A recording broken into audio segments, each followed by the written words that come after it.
Sonic Forces. This game is pretty known on my channel because that was the first Gold Garbage episode on the channel. And looking back on it, it's a good video, but man, it's outdated. Like the format, it's kind of like a Demeach clone-esque. I like the Shadow Rage, but it could have been a lot better. And yeah, I think it could have done a lot better.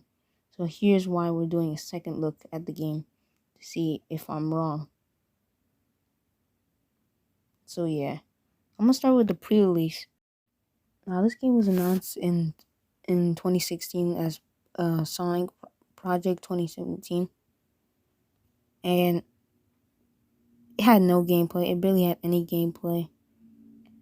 Yeah, it was hyped up, but it was a painful year, 2016 for Sonic fans. It was just Sonic Boom Fire and Ice, Sonic Boom TV show, the Mario and Sonic Rio 2016, and that's it. We could have had a lot better that year, and they didn't show that much gameplay. And since Sonic came from a bad game like Sonic Boom Rise of Lyric, fans were just eating up any news they could find, like any leaks, and that's why the pre-release of Sonic Frontiers was so like negative and such because of this pre-release. This pre-release was that bad. They revealed the name later on, and they revealed Classic Sonic, which nobody, I'm gonna be honest, not many people liked. And the Avatar, it was funny with the Avatar because people thought Bubsy was in the game. It was funny for a little while. And the game came out, it was mediocre. People were trying to say this game was better than Odyssey. It wasn't, I'm sorry. But, yeah. Now, let's dive into the game.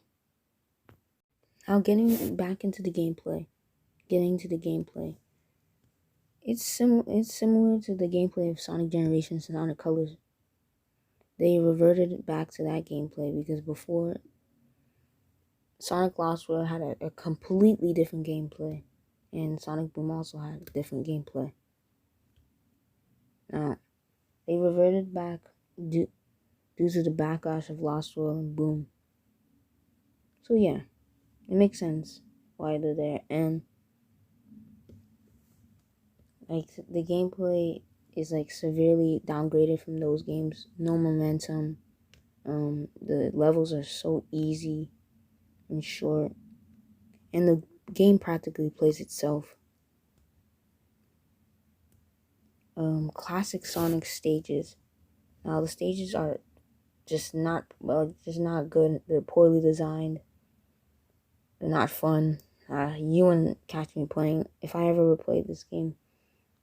Like I played this game for this review, but if I play this game again, I only play in the modern Sonic or the Avatar stages. And the Avatar stages, I like the Avatar stages. They're pretty good. I like the weapons. I like the different stats for the Avatar. I like how you can unlock clothing throughout the game. It's a good feature. I like the Avatar. But I wish there was more characters in this game. Like, yeah, the Shadow, but we'll talk about that next video of episode Shadow. I wish that had Silver, Amy, Tails, Knuckles. This game could have done a lot more. Speaking of the story, I say this is one of the worst Sonic stories ever. Rivaled by Lost World, Boom, and Colors. I just don't like the story at all. They played it up in the trailers like it was a grand adventure, but it was really like half-hearted. It wasn't building up what it was saying in the trailers. Like these characters add nothing to the game. Tails is a weakling. Classic Sonic is here for no reason, and he's from another dimension.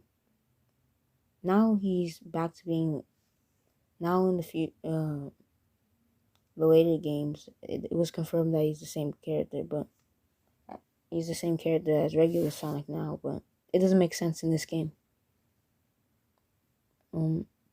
Chaos is Zero is being a Chaos Zero is a weakling in this game. He's supposed to be a replica of the regular Chaos because they're all Phantom Ruby illusions by Infinite. Yeah, it doesn't make. I just don't like it.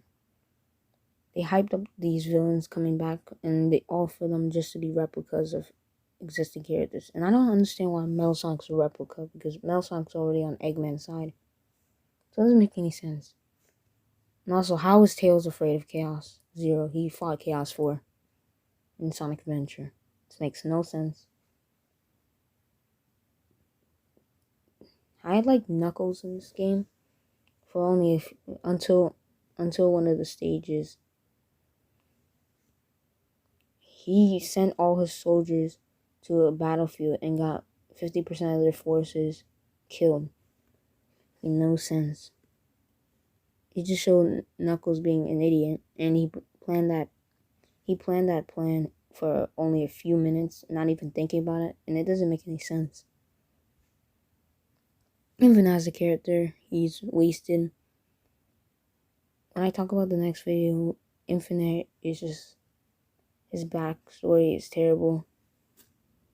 He's not really a threat, he just talks a lot, and he doesn't really do much to impose. Like the other Sonic villains like Chaos, Infinite, not Infinite, Mephiles, Metal Sonic, Eggman, they all do something to make you like afraid of them, but not Infinite. Infinite is just weaker. Climax in this game is pretty awful. It's just reused models fighting against the heroes, and the boss fight for Infinite is just pretty garbage. It's just Metal Sonic's boss fight.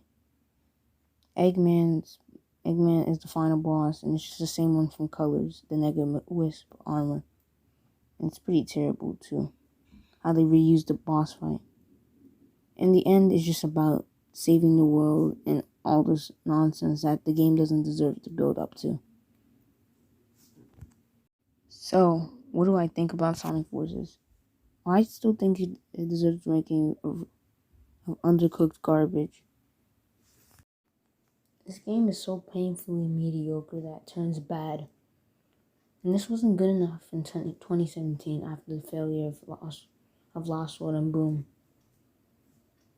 We deserved better. So next time we'll be reviewing episode Shadow. So yeah, bye.